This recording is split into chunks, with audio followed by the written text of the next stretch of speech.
All right, Expert Authority World, I have David Jennings today, and he is the CEO of Systemology, author, speaker, TEDx speaker, and I am excited because so many people talk about systemization, and it's one of my favorite things to teach my clients and audiences, and he's built an entire company around it. And not only has he done that, he also hired a CEO, fired himself, moved to the beach, and we're going to be talking about the 7 myths of systemization. And I'm excited to also ask him, I think he's either worked with or Michael Gerber, the author of the E-Myth Revisited, is or was his client, but I see a testimonial and I want to get the answer to that. So if you want to have a business that works for you and you don't have to work for it, we're going to get these questions answered and more right after we thank our sponsor.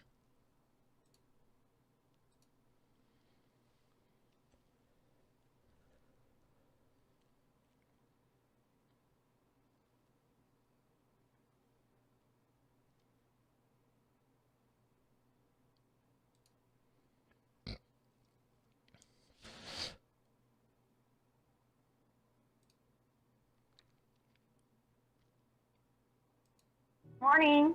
Good morning, this is David Jennings just calling up from Australia. I'm actually after Ruth. Oh my God, is this the real David? Yeah, this is the real David. Your life, it's just a collection of systems. Whether it's your health, whether it's your relationships, whether it's business, finance, it's just a collection of systems. When you have systems in place, it opens up the opportunities. He's a SaaS systems-based entrepreneur and also runs a creative digital agency here in Melbourne. I'm solving a very specific problem for a very specific person. You have target audience that is clear, you know what you're selling and who you're selling it to, and you're now at a point where this is kind of working. My dream is to free all business owners worldwide from the daily operations of running their business. Then once the business gets to a certain size, that's when it needs to be handed over to someone to grow it through to the next level. Something that I've really recognised, it's this systems component, and it's so important, and it is the answer, the secret to break through to that next stage.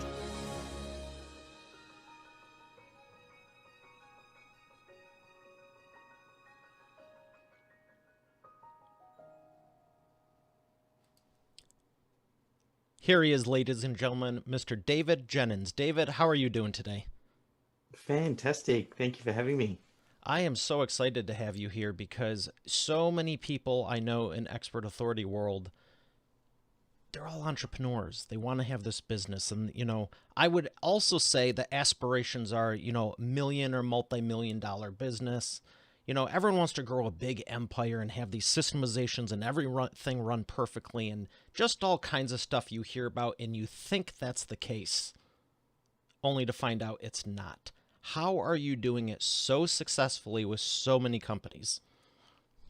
The biggest thing I think is just challenging a lot of the myths and beliefs that people have around systemization. There's definitely a lot of baggage that comes with the idea of systemizing a business. I don't think I've ever had a discussion with a business owner where they've said that they're not important. Everybody knows they're important. Everybody knows that systems and processes are critical for growing a business beyond the founder. The biggest challenge seems to be then when you mention the idea of systems, all of these things bubble up. People think, oh, I'm not a systemized person, or systems remove the creativity in business, or I need to create the systems, or that I'm going to need some complex software. So the biggest thing that we do is kind of recognize that a lot of these are just false beliefs that a lot of people have not tested. So it's about specifically identifying those and then working to bust those and then giving someone a framework on how to systemize their business. What would you say is the biggest myth that you come across? Biggest myth is, there's quite a few. The one that jumps out would be the one that the business owner needs to be the person who creates the systems, because business owners oftentimes being visionary people, they're the founder, they create their business to solve the problem that they saw in the world. They're often quick thinkers, problem solvers, they move quickly, And what ends up happening is they get really good at doing everything themselves. And as their team grows, they become the knight in shining armor that always solves the problem. Whenever a client has an issue, the staff goes to them and they, oh, yes, that's all right. I know how to fix this or that. So they're constantly putting out these fires. But then that reinforces the idea that they need to be the person that is solving every single problem. And then they think, oh, well, when it comes to systemization, I need to be the person who now writes the systems and the processes because, I'm the business owner. I know how everything's done and I can do it to the best standard. Therefore, I must be the person that creates the systems. And then the problem there is, like everybody, they're just too busy. Systems are important, but not urgent. So they never get around to it. So that's probably the biggest myth that needs to be busted, that the business owner needs to be the person creating the systems. It sounds to me like that also creates the bottleneck that everything rises and falls on them. 100%. And that's the biggest thing once a business has been around. Usually it's once you've been around for a few years and you've got a bit of traction. You've got very clear on the problem that you solve, the target audience that you serve, and you're getting the runs on the board. You're getting great clients. They're giving you good feedback. But then you start to max out your capacity. And the business owner starts to then be, it's almost like they're spinning plates, or as the analogy you gave, that bottleneck, everything goes through them. And there's really no way to move through that other than removing the bottleneck. And it's such a challenge, and most business owners don't make that leap, but it's almost like a bridge that the business owner ends up getting to, and either they stay on one side of the bridge or they don't. They stay on one side of the bridge, or they don't, if they cross over or not. So the key is to make that cross, because otherwise you will forever be the bottleneck in your business. And that's, I suppose, all too often for most business owners. It's reminded me of this. I believe it was a QuickBooks commercial maybe a decade ago, and it said, showed a local business owner near the phone, and it said, annoying when it rings, frustrating when it doesn't. Exactly right. And the business owner, it's almost like they go in, it's this loop of chasing to get the work and win the work, and then they're doing the work, and then they get the work done, and then they need to chase more work and do the work and get it done. And it's just this cycle that traps them. And it's funny because the business owner, when they start a business, they're looking for freedom. Often they think, oh yes, I can do the thing. I'm a hairdresser, therefore I can run a hairdressing business. And they start the business thinking, well, I'm going to get this freedom and I'm going to have control. And then they start it, and then they get the exact opposite of what it was that they were seeking. They build a business that is so dependent on them that they can't even take, a day off here or there, or, they're working in the weekends or early mornings, late nights, just to get everything done, because there's just so much to be done. And that's the biggest challenge. Yeah, I was actually on another episode with Scott Ribe. I was saying, I remember when I started my business, people go, what do you enjoy more, being 10, 20 years into your business or starting it? And I go, they both have their pros and cons, because when you're starting, you got a clean slate. Or when you launch a book or start a podcast or do anything for the first time, it's like nothing can go wrong because the only direction is forward. You haven't done enough to screw enough of it up. It's like, do whatever, and it's so freeing.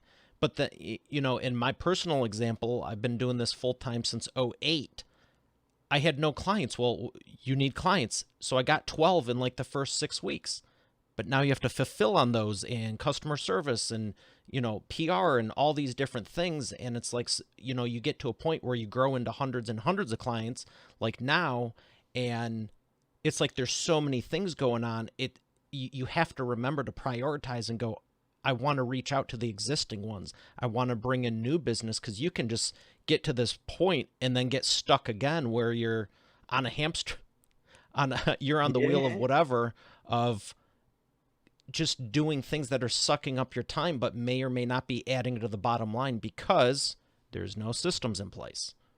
Yeah, and it's about progressing through the stages of business, because you have to go through each of the different stages. The key is just not to get stuck in a particular stage. And when you first get started up and you're in startup mode, that level one, you are getting things off the ground. You are figuring out what works. You're winning clients. That's where it feels really creative, and the business owner loves it because they're able to use all of their creative power and juices, and that really gets a business owner going. Then the business progresses and you start to get the runs on the board, and the business starts to grow, and you're getting good frequent clients. And then it almost gets into this repeating rhythm where you're doing the same thing day out and day in. And for a lot of business owners, if they get stuck there, that drains their entrepreneurial life force, what really gets them going. And what you want to do is when you get to that level, you start to systemize, you get it so that the business functions without you, so that it can deliver your core product and service without key person dependency. And once you get to that level, then that really opens things up and allows the business owner to move outside of the business. And almost it's that classic thing of working on it rather than in it, which means they're solving bigger problems. They're being more creative, and they reignite that love for business that they have and what actually got them started. And that comes back to life. And that's really what I'm about, is helping business owners cross that bridge and start to step out of those operations. I am so glad you're talking about this, and let's dive into let's dive into some of the more myths. Some more myths? Whatever. Steve, Nick, I know you're going to fix this. Let's dive into other myths, because in the beginning you said there was a couple of them. And when I asked for your biggest one, what are some of the others? Take us down the rabbit hole of your experience, because I know what I've experienced. I know what I've helped my own clients through, but I know there's probably dozens I don't even know about, and neither does Expert Authority World. And I want to solve them for them today, and so they don't have to go through them down the future. One of the big ones that pops up as well for someone who they read the E-Myth, they read Traction or Scaling Up or Built to Sell. There's a lot of books in the space that get people excited about systems. And then it comes time to actually doing it. And that's where I feel like most of the work that's out at the moment, there's nothing that really solves and shows the business owner how to systemize, to actually, what is step one, step two, step three, what are the mission critical systems? So when they try and then struggle, one of the big ones that I hear is, oh yeah, I created the systems, but my staff didn't follow them anyway. So what's the point of creating a system if I can't get my staff to follow them? And it's about busting that myth. Has to do with understanding that you need to present it in a certain way and have the team understand what is the benefit to them individually for systemizing, because there is really some huge upside potential for your team by systemizing. They can go on a holiday and not feel like they need to be checking their emails while they're on leave, or they can move up the ranks in your business because they can systemize certain parts of their task, give it to other team members or lower cost team members, and then that makes them more valuable to the business now because they can work on higher value tasks. So it's all about framing it for the staff. That really helps to solve that problem, and understanding that players, they love to know how to win at your business, how to win the game. And systems and processes is a great way to articulate for them, hey, these are the rules. When you do these things to this standard and you excel, you shine in our business. And then that, again, helps you move up the ranks and get a better position within the business. So that idea of the team won't follow systems and processes has a lot to do with the way that it's presented to the team. But there's a bunch of others. Another big one I like talking about is the idea that you need to systemize like McDonald's. Everybody thinks, when they think of a systemized business, the poster child is McDonald's, and they think, I need to systemize like McDonald's, and I need to systemize every facet of the business down to the nth degree so that I can hire a 15-year-old to come into my business and who can do that task. But the truth is, McDonald's has been systemizing for 60 years. And here you are just getting started and you're trying to do it like an absolute elite athlete who has been training their whole life. What you need to think about is, where did McDonald's get started systemizing and systemize like they did 60 years ago? You think about the minimum viable product. So that's another big myth, thinking that they have to be perfect or you need to engineer the systems just right until they get put into place. You just want to get the minimum viable product. You get it in and rolling, and it's not a one and done thing. You don't systemize your business and then you're done. It's a change in the business culture. It's a change in the way that you approach things.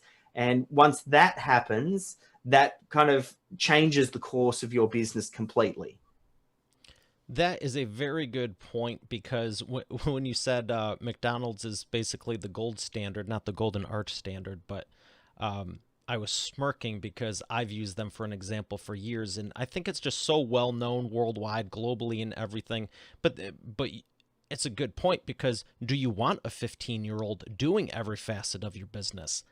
I'd say for most businesses, no. But when it's simple enough, you can get people in that place. I think that's the bigger picture, to go, hey, I can give this to someone other than me. Maybe it requires a little bit of training, and I like what you said. Maybe it's the positioning. Yes. And those are the things to consider, because so many people just, when I'm helping people publish their business books, we kind of have to systematize their thoughts. No, we don't kind of have to. We absolutely 100% unequivocally have to take their expertise from their head and turn them into chapters. And for courses, they're called modules. And you can't just randomly talk about this stuff. There has to be a system and process in place. And so many people find even that difficult. And I'm thinking, if you can't do this, how are you, like audiences who are like, well, that sounds difficult. How do you plan on systematizing for your team? I wanted to ask, do you have a secret way or the best way? Should you give your team a 48-page booklet? Should you make a video? Should you have a meeting after meeting? What's your secret to it? What have you found works best to systematize? It's finding the combination. You want excellent staff, and then you want to give them guide rails that they can kind of operate on, or rules, guides to get the result. You don't want to over engineer this. I remember hearing a thing. There's a guy, Tim Reed, who runs a little company called Netflix. And no, Reed Hastings, I believe was his name. And he talked about this idea of, he said, when they first got started systemizing, that they made their business dummy proof. They systemized everything. But the problem was, he found that only dummies ended up wanting to work at the business. So he kind of realized that if you completely dummy proof something, if you go to that nth degree, you also attract a certain type of individual. So there's a real sweet spot there of getting the rules and the guidelines that help your A players to excel, but you also want to have great people. I would much prefer to have amazing people and good systems than amazing systems and below average people, because the people also add to the mix and help kind of take it to that next level. I agree 100%, and I've said that for years also, because I was going to ask you this actually too, because would you want bad people in great systems? And for any aspect of business, especially when I'm helping companies with copywriting, marketing, messaging, who are you attracting? And it's with everything. How you do anything is how you do everything. And if someone's using the systems as a crutch versus a guideline, again, it's going to fall back on you. And however, if you have, a celebrity all-star team, but they don't know what to do, a lot of people think, oh, I was joking with someone before with sales. They're like, I want to hire a self-starter that doesn't require anything, and bring in $1 million this year or this quarter even. And it's like, okay, well, where do they sign up to onboard new people? If you don't even have something basic like that in core, it doesn't matter what the company is. You need some sort of training, and people just Yes. are the expectations are so aloof about one side or the other. I'm glad you're sharing on some real life expectations. And you touched on something there that's really key. And I always, regardless of whether you're talking about people or systems, I think either way, it always comes back to systems. Because if you have a problem with poor staff, maybe you're not attracting the right people, then the issue is actually still a systems problem.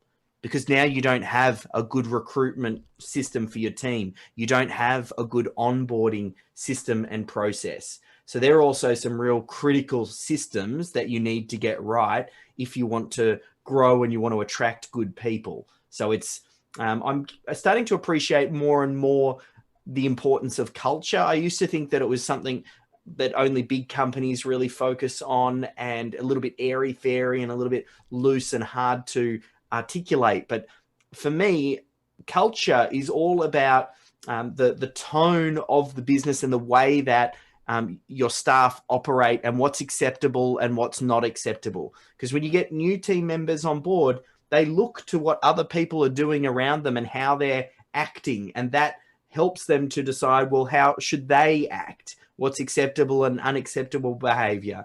So getting the right people, particularly early on, particularly while you're small and getting off the ground, is so important because that will set the tone for the future hires that you get. I want to ask you about hiring and recruiting. How do you attract A players? So there's a few ways. It is a system as a process, as you would expect. I like to think of it like a funnel, almost like a marketing funnel. I know that's an area of strength for you, so you'll instantly get this. This idea of at the top of the funnel, you want to tip as many candidates into that funnel as possible. So you'd write a job ad, you post it on some popular sites, but you have a filtering process that takes them down the funnel as you move down the funnel till you find your good, perfect candidate. So you run a job ad, you get them to fill out a questionnaire, you filter based on the responses of a questionnaire. If they make it to the short list, you give them a trial task, a little task to test them, see how they go and how they perform. Then you get them to send in their CV and a cover letter, and you filter again. Then you get down to a short list, and then you interview them, and you get down to the final stage when you've got a couple of candidates or one that stands out, and then you might put them on a trial period. Now, there are little kind of distinctions along the way and little things you can do to really set the tone, like the way that you write the job ad is important. It's that is your advertisement. So you want to speak to the right person, to attract the right person. And you also want to embed systems thinking all the way through that process. So you want to, in your job ad, I would put links to systems or processes that are relevant to that particular role. So you might put just one or two. So when someone reads a job ad, they go, oh, and here are 2 or 3 things that I'm going to be doing as part of this role. And if they don't resonate with that right from the get-go, you know they're not the right person. And there's other little tweaks like that on the onboarding process that you can do to really present your systemized approach to business and then start to attract those A players. Well, I appreciate you for sharing it because I'm always looking for ways to do things better for my business and the show. I know Expert Authority World, it's one of has the same questions because a lot of people ask me this. They're like, how do you do this? One of the ones I take a lot of pride in is the onboarding for the show for the VIP guests such as yourself, because there's so many nuances. It's like, how do you make a great episode? It's not turn on a mic and just talk. I don't even know how many. I mean, I could guess, and it's a lot, but it's like every little thing matters. And the same thing for when I'm hiring new people, like I've been doing. You absolutely want to see, do they even listen to the instructions? Can they click that link? Do they go to the next one? Or again, are you hiring someone that is reactive and always waiting for you to just give them some order to do something? versus autonomous, where they can go, hey, here's something you didn't even, I love this with my team. They go, hey, here's something you didn't realize about XYZ. I go, great, let's do it if you feel it's going to be beneficial for us. Because it's not my area of expertise. It's why I hired you. And I so appreciate that, because I'm focused on what I do, and it's speaking, hosting the show, and, you know, stuff of that nature. It's like if something changed in the last 24 hours in web design, publishing, cinema, video, it's like I'm not keeping up on every last little thing. How do you handle that? Yeah, I think the way that I approach it, because I approach everything with a systemized mind, and I think every problem within business is caused by a poorly defined system. There might be some systems or processes that aren't even documented. Some are documented. Either way, if you're having a problem, you can always bring it back to a systems problem. If you don't have enough clients, you have poor lead generation systems. If you have trouble selling those leads, then you have poor sales systems. If you have problems with your clients and they're constantly hopping on the phone and you're needing to reassure them, you probably have poor onboarding for that client to set the expectation. So as you talked about for this show, when I complimented you just as we were off air before we started, around the way that you presented that onboarding experience for the guest. And I bet what that does for you relative to a lot of other shows is it reduces the number of errors or questions that you get right up front. And you might not even notice it because they just nail it because you've put the work in once. It's there. They now know how to show up with the right lights, with the right audio, with the right camera, how to make sure that they're well presented, to make sure that they match the quality of production that you provide. To the point where a lot of the interviews that I do, oftentimes I'll just be wearing a polo, but then you mentioned in your onboarding process where you were like, hey, you know, I want this to be delivered to a certain standard, and here's how I'm going to look. And I don't want you to show up and look underdressed. And it was really professionally done. And the way that you presented it was such that I thought, okay, well, now I need to wear a shirt and a jacket. So that is a great example of building a fantastic onboarding sequence. And that can actually occur in multiple different places. Anyone that you engage with, whether it's staff, whether it's with clients, whether it's with guests, you can craft that experience, which then basically engineers a better outcome for you. And it reduces errors, it saves you time, and it helps to grow your business. So it's win-win-win. I want to throw in another notch there, if you will, or a bullet point, or one of these on the numbers. Profitability. Let's talk about what it's done for your clients. Who's the biggest transformation story, and what did it mean in profitability for them? So we've had quite a few, some of the standout ones, and some of the ones that I end up talking about in my upcoming book, Systemology. One of the ones I talk about at the end of the book is a company, Jeanette, and she runs a company called Diggy Doggy Daycare, or used to run. She'd been in that business, ran it for a little over 10 years, got to the point where she thought, right, it's time for me to exit. We worked with her over a couple of year period as she started to systemize all of the different aspects of her business. And then she ended up attracting a corporate buyer. They loved what she was doing because they said, we can roll this out nationally. She just had the one location. Basically what they do is they look after, it's a dog daycare center. So when people go off to work, people would come and drop their dogs, and then the dog would get washed and walked and, you know, entertained throughout the day. And this concept, she had sort of developed, you know, there's a lot of stakeholders, as you could imagine, in that business. You've got the clients, you've got the dogs, you've got the staff. She was really heavily working in the business, doing as a lot of business owners do when they're getting things off the ground, ridiculous hours, long hours, weekends, whatever, just to get it done. And we started to strategically remove her from the operations, get her working on it rather than in it. She really tightened up the books, and then she approached a corporate buyer, and she managed to sell out. She got a very high multiple for the exit, and the corporate buyer cited two things. They said the financial performance of the business and the systemized nature of it, because they said we can now take this and then roll it out nationally. But there's lots of other ones, like things like Portavac. They're a roof cleaning company. They did something similar. There's a guy, Gary, from Ecosystem Solution. I love his story because he talked about moving net profit from 8% up to 30% by simply tightening the systems, getting a clear way for delivery and onboarding clients. And he watched his net profits soar, the bottom line, just as a result of installing these. So there's a lot on the site. There's a lot in the book. Like, I mean, that was really big for me. At each chapter, I wanted to make sure that I had a case study that really helped to underscore that particular lesson.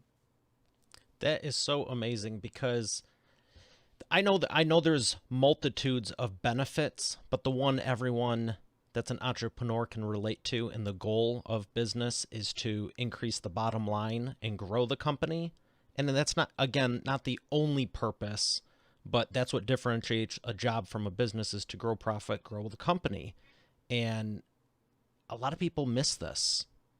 And I'm not saying there's anything bad about doing it another way, but there's so many people that don't focus on the financials or don't do this. And it's like, or even make the investment. Well, it's going to take a lot of time, energy, and money to do this.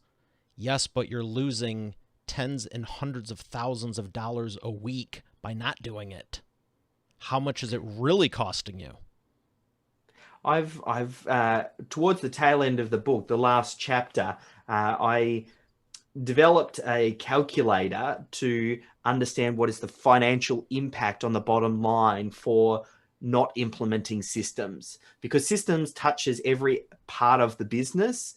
And if you just create small wins very conservatively, we're talking 10% improvements in the different areas of your business, from lead generation to conversion to a reduction in your operating costs, through to increasing the chance that the client comes back. There's a formula that you can calculate with very minor 10% wins. And I've seen wins significantly larger than 10% wins. But when you compound it out and you look at the impact of, a 10% win in leads, 10% in conversion, 10% reduction in some of your cost of goods, what that bottom line impact is, it's not 10%. It compounds on each other, and the bottom line is significantly more. So that's one thing that I'm trying to people to understand, to try and help move systems up the priority list for them. As I said, it's often seen as important but not urgent. And the only reason it is not urgent is because sometimes there is not an understanding of what the impact will be. I'm glad you're articulating that. And I'll tell you, from a marketing standpoint, because I've ran my mouth about this for audiences, and even in some of my books, it's like add the financial and add the time aspects of it. If you say going to a networking event, speaking at an event, doing a podcast interview, having a meeting with your time, have time with your meeting, have a meeting with your time, whatever, you talk to your team, and all these different things, people really only associate the financial with the sales, leads, conversions, and what did we do, but everything is costing you money or making you money. It's an investment or a liability. And it's like, well, I don't spend money on paid ads because I do X, Y, Z. I go, okay, well, let's add a time variable. How much time do you do it? Okay, you're doing it X amount a month, which is X amount per week, plus the follow-up, plus this, You're now making $4.13 an hour. Maybe I should start investing in some paid ads. Yep. You're losing tens of thousands of dollars a week by not doing this. But since it's not there and it's not in front of them every day, it's like, oh, well, it's not costing me anything. Yes, it is. So where's this calculator? Is it on your site, you're saying? Yes, well, it's one of the resources that goes along with the book. So they can head over to systemology.com/book. And that's a great way to learn more about the book. Obviously, it's going to be on Amazon, and get the links through to those resources. But it's what you're talking to there is a very recurring. I often see this problem with business owners, particularly when they're starting up. It's almost like they plaster over the mistakes for the business, and they make up for any shortcomings of the business by just working harder. They'll work the weekends, the evenings, the mornings. And as you said, they're working for $4 an hour. That actually means the business is broken because they couldn't go out and hire someone to do that job.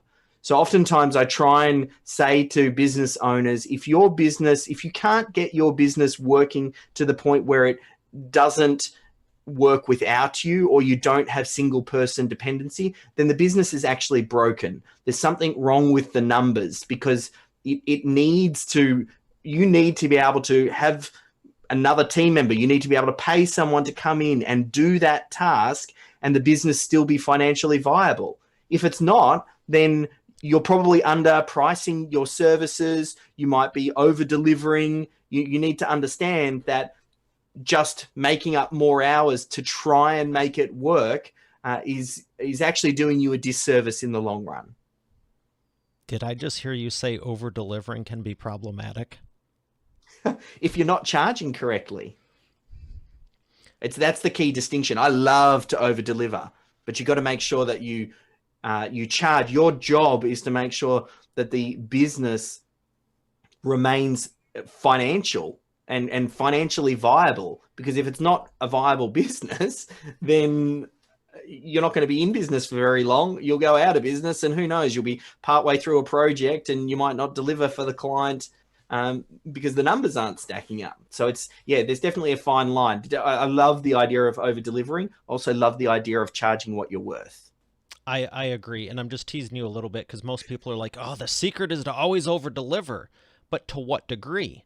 Does that mean you're reaching out to them when most people don't? Because that's over-delivering. Is it adding value on the projects you're working when you're working on them? Or does that mean they're taking up 30 hours of your week every week all year when it should be 1 or 2?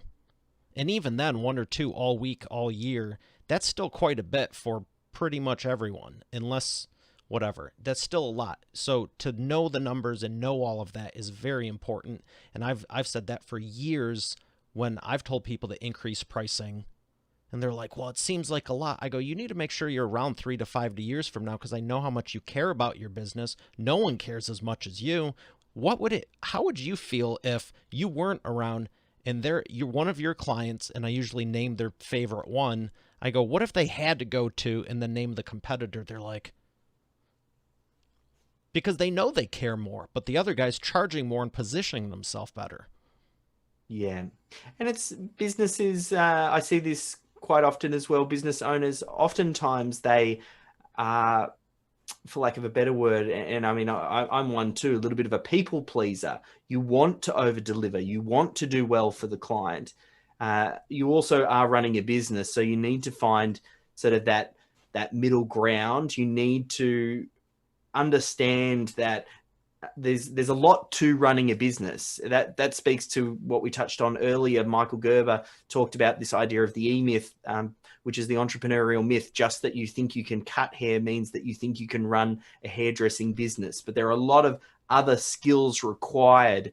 And just because you can deliver the thing, deliver it to a great standard, and over deliver for the client, doesn't mean that you're going to be running a great business. You need to be solid at HR. You need to be solid at your financials. You need to be solid on your money. And you don't necessarily need an understanding of all of the pieces. You're almost like the orchestrator. You're the conductor at the front who understands all of the pieces. And then you find the great team members who then can deliver on their particular area and play their instrument really, really well.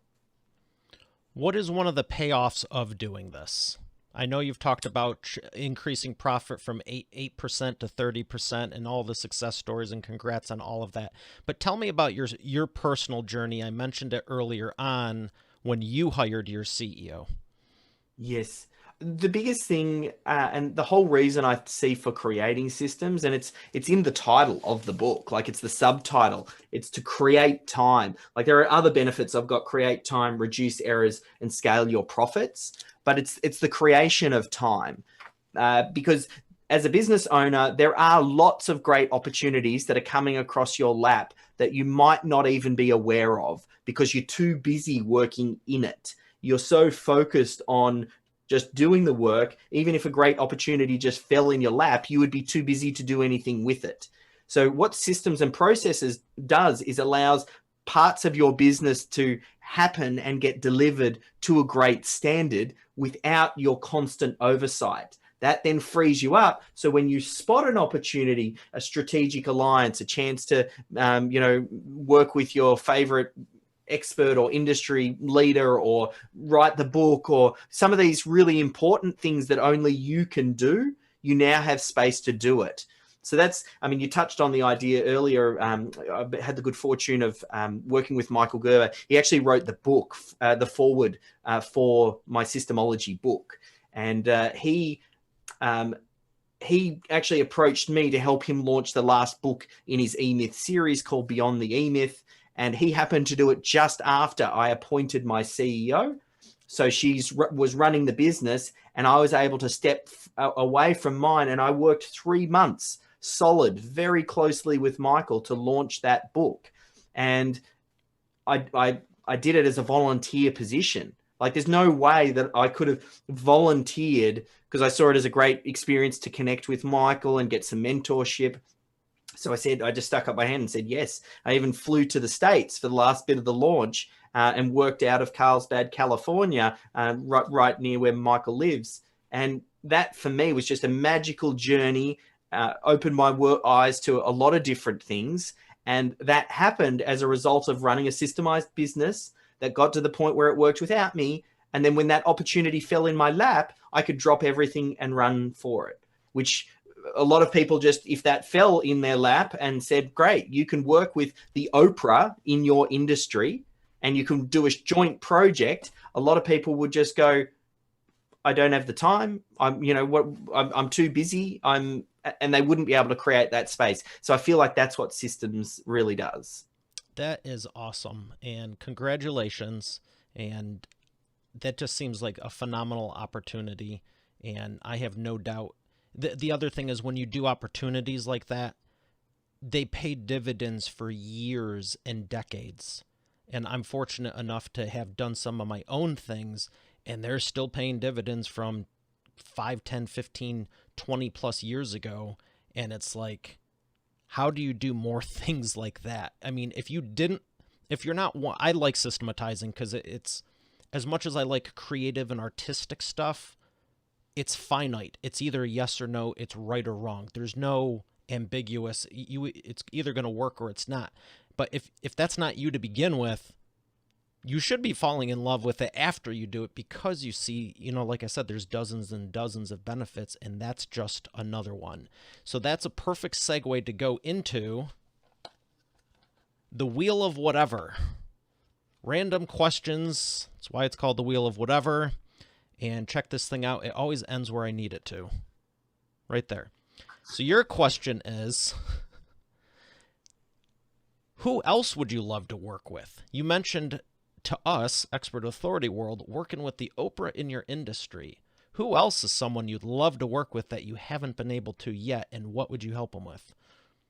Yeah, one I'm reaching out at the moment. I quite admire the work of a guy called Gino Wickman, and he wrote a book called Traction. Yes, it's a great book. I've just reached out to him to get an endorsement for my upcoming book, Systemology. So I've connected with him, and I run an event called the Business Systems Summit, and I had someone from his organization come and speak at that as well.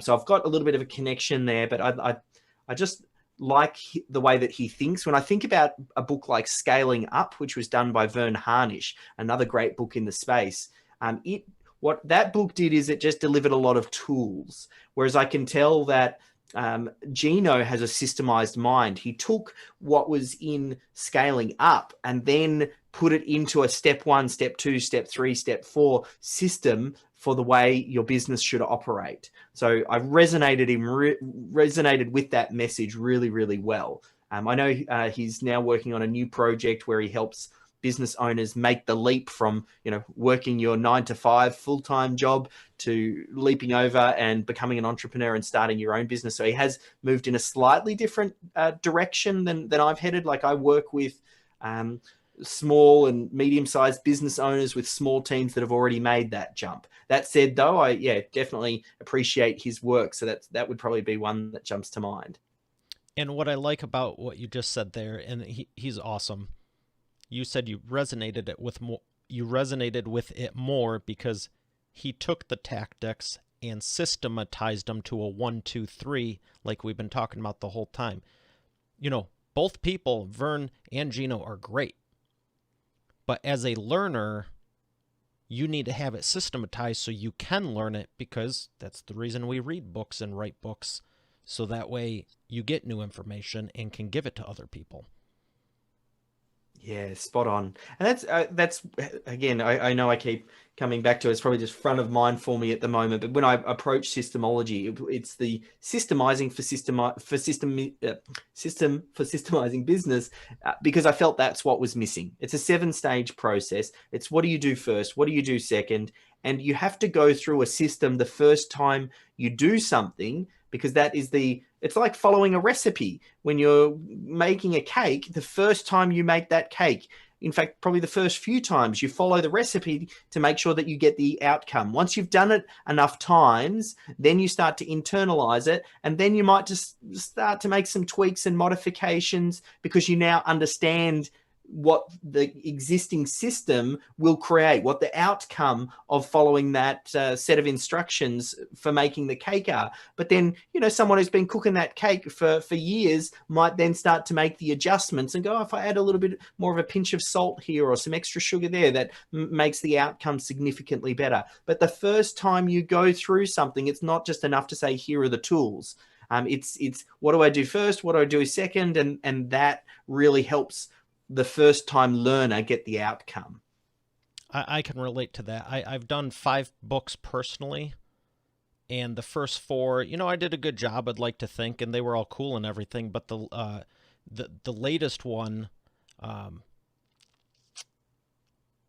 Expert Authority, when I did Expert Authority Effect Publishing, I kept saying I'm publishing a book on book publishing. And as I'm doing it, I'm like, is there anything I'm missing? Because this would be beyond bad when you're given the instructions of how to do it. And it's like, for your example, the cake, you'd leave out the eggs. Like, oh, shoot, I just cracked them. They're right in front of me here on the screen. And I left that step out. So it reminds me of, I think it was a Seinfeld episode where Kramer wrote the coffee table book about coffee tables. Yeah, it's some of this stuff is so ironic and hilarious, but at the same time, when you get it right, I mean, you're taking people, like you said with Gino, and going from this is good and this is great for you. Yeah, and that's what people want to be hitting on. So thank you so much for sharing what you have. We're going to thank the sponsor and come back for the Imperfect Action Round.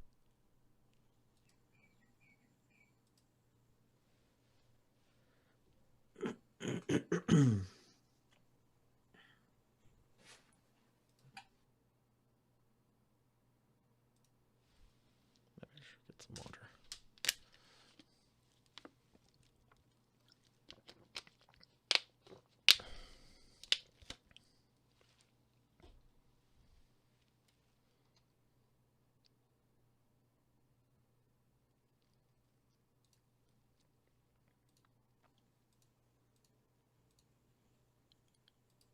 And we are back with the Imperfect Action Round. David, are you ready to take imperfect action? Ready to roll. Number 1, 60-second rapid fire questions. No, answers. Well, both. We do this fast. First question, what is the fastest path to the cash? The fastest path to the cash is to remove the business owner. The sooner you can figure out what your core product or service is, and the sooner that you can systemize the delivery of that, the sooner you reach the cash. Excellent. Number 2, what is the biggest problem you see your prospects making and the fastest way for them to fix it? Biggest problem is the overwhelm of systemization and not knowing where to start and thinking, oh, this is all too hard, or I'm not a systemized person. And the easiest way to solve that problem is to just simplify. And we have a process called the critical client flow. And you literally, on an A4 bit of paper, map out the journey that the client and the business goes through to deliver your core product or service. You map that on a paper, just focus on systemizing that, and you'll solve that problem. Excellent. Number 3, profitability. What is the best way to maximize customer lifetime value? Best way to maximize the lifetime value is to deliver a great customer experience. If you have a great journey for that client and they enjoy the process and they get the outcome that they paid for, then that will get them to come back. And then that gives you a great lifetime. They'll be more likely also to refer business as well. So you really just want to deliver on your promises. Excellent. I don't want to say business books, but books in general, whether they're business or not, which ones have impacted your life the most? The ones, and we touched on a couple, I think Traction and Scaling Up are great in the systemization space. Couldn't go past saying the E-Myth as well with Michael's work. But there have been some good from a personal power. I mean, that's a Tony Robbins book from way back when. So many books. Excellent. Well, I appreciate everything you've shared. You've given us a lot of great expert authority insights. Where would you like people to learn more about you and your company? Yeah, best thing to do, just easiest place to get started is to get a copy of the book. You just head over to systemology.com/book. You can grab a couple of free chapters there. And if you want, you can also head over to Amazon. It'll be listed on there, and Audible as well if you prefer the audio version as well. But that really is the best thing. It just outlines my framework in its entirety. Like you will get tremendous value, and it is very much so far my 20 years experience in business, running, buying, building, systemizing, selling businesses, all of my knowledge condensed into one book.